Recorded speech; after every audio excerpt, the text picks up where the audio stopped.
Nestlé, one of the world's most recognizable and beloved food and beverage brands, has a dark side to its story.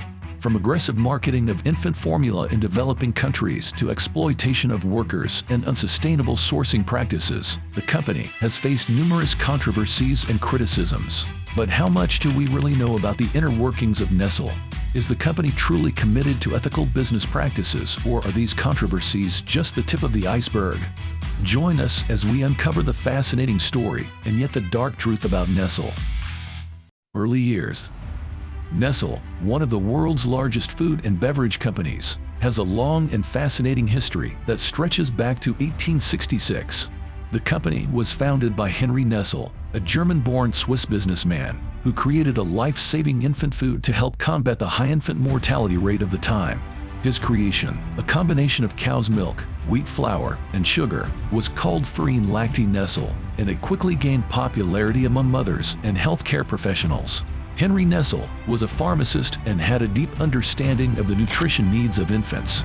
He came up with the idea of creating a nourishing food that could be easily digestible and safe for infants. After a neighbor's newborn, prematurely born and unable to breastfeed, was saved by his formula, he started producing the formula in his small workshop, and soon the demand grew.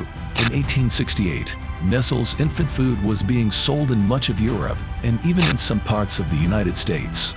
The company's success was due in large part to the quality of its products and Nestlé's reputation for honesty and integrity. As the company grew, Nestlé began to expand its product line to include other food products such as chocolate, coffee, and milk powder.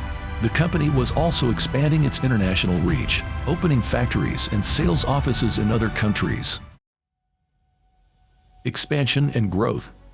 In the years that followed, Nestlé expanded its product line to include a wide range of food and beverage products, including chocolate, coffee, and frozen foods. The company also began to acquire other food and beverage brands, such as Carnation and Libby's, which helped it to become a global powerhouse in the industry. One of the most significant acquisitions made by Nestlé was the purchase of the American company, Carnation, in 1985. This acquisition brought Nestlé a significant presence in the U.S. market, and it also allowed the company to expand its product line to include evaporated and condensed milk, creamers, and ice cream. Another important acquisition was made in 2002, when Nestlé acquired Ralston Purina, a leading pet food company. This acquisition helped Nestlé to enter the pet food market, and it also brought the company a significant presence in the U.S. market. In the early 2000s, Nestlé also began to expand its presence in emerging markets such as Asia, Africa, and Latin America.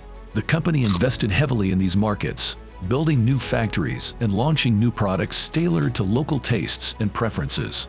This expansion allowed Nestlé to take advantage of the growing consumer demand in these regions, and it also helped the company to mitigate the impact of economic downturns in more developed markets. The dark truth. However, Nestlé's story is not all sunshine and rainbows. The company has been involved in a number of controversies over the years, particularly when it comes to its marketing practices and treatment of workers. One of the most well-known controversies surrounding Nestlé involves its marketing of infant formula in developing countries. In the 1970s, the company was accused of aggressively marketing its infant formula to mothers in developing countries, often in areas where clean water was not readily available. This led to a decline in breastfeeding rates and an increase in infant mortality rates. Nestlé's promotion of infant formula in developing countries has been criticized for undermining breastfeeding and putting infants at risk. The World Health Organization (WHO) and UNICEF have both called on companies like Nestlé to stop promoting breast milk substitutes in developing countries. Nestlé has been accused of targeting women in developing countries and providing them with free samples of infant formula, which can be dangerous if not used properly and without appropriate sanitation. Nestlé has also been accused of making false claims about the nutritional superiority of its formula over breast milk. The company has also been criticized for its treatment of workers in developing countries, where it has been accused of paying low wages, failing to provide safe working conditions, and engaging in other unethical practices. Nestlé has been accused of exploiting workers in countries such as Colombia, Guatemala, and the Philippines, where it has been accused of paying low wages, failing to provide safe working conditions, and engaging in other unethical practices. Nestlé has also been criticized for its treatment of farmers, who have accused the company of paying low prices for raw materials and not providing enough support to help them improve their livelihoods. In addition, Nestlé has been questioned for its use of palm oil and deforestation.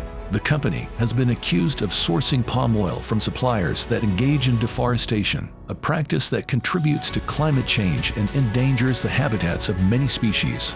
Nestlé is one of the world's largest consumers of palm oil, a commodity that is often linked to deforestation, human rights abuses, and other environmental problems. Nestlé has been accused of not being transparent about its palm oil supply chain and of not doing enough to ensure that its palm oil is sustainably sourced. These controversies have raised questions about Nestlé's commitment to ethical business practices, and it has had a negative impact on the company's reputation. Nestlé has been under pressure from various groups, including NGOs and consumers, to change its practices and improve its transparency and accountability. Them rickety bands. In response to these criticisms, Nestlé has taken steps to improve its practices, such as committing to sourcing palm oil from sustainable sources and investing in more eco-friendly packaging materials. Nestlé also recently announced that it will publish a report on its sustainability performance every year and will set goals to improve its environmental, social, and governance performance.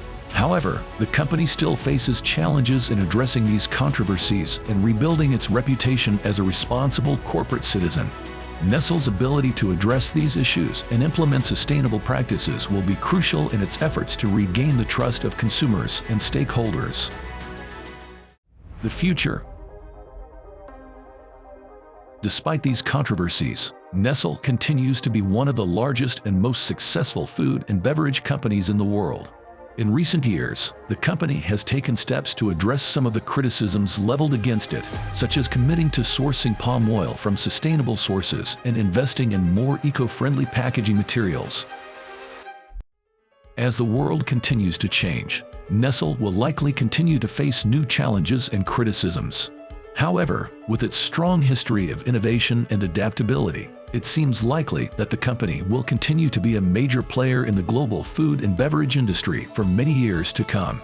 The company's commitment to sustainability, investment in new technologies, and adaptability to changing consumer preferences and demands may help Nestlé to maintain its market position in the future.